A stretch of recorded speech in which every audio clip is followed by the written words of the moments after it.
Bonjour.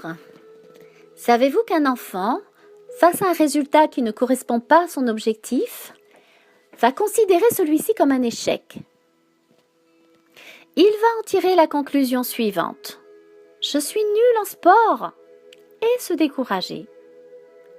Je suis Marie-Brigitte Renel, spécialiste en techniques d'apprentissage et de libération émotionnelle, et je vais vous montrer pourquoi cet enfant que j'ai cité va se décourager.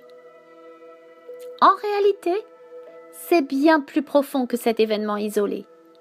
Et il faut se plonger dans les méandres de notre cerveau pour comprendre son mécanisme d'auto-sabotage. C'est un peu comme dans les contes de fées, vous savez? Il était une fois une vilaine sorcière qui jeta un sort au prince avec une petite phrase magique et il se transforma en crapaud. Ah, voilà un pouvoir qui gagne à être maîtrisé, le pouvoir des mots. André Breton, poète et écrivain français, a dit « Un mot et tout est sauvé, un mot et tout est perdu ». Souvenez-vous de ces phrases que vous avez entendues à votre sujet dans votre enfance.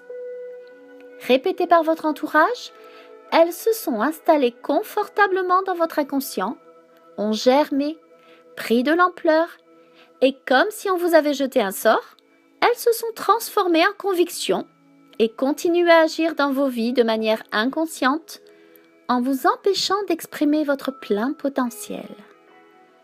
Ça, c'était la mauvaise nouvelle. Mais j'ai une très bonne nouvelle pour vous. Il existe des méthodes efficaces pour que ces blocages inconscients s'évanouissent comme neige au soleil. C'est précisément ce dont je vais parler lors de ma conférence du 28 janvier 2017 à Paris. Comment arriver à mettre en pratique au quotidien ces techniques puissantes pour que vous puissiez dire « à moi tous les défis d'apprentissage » sans aucune limite intérieure.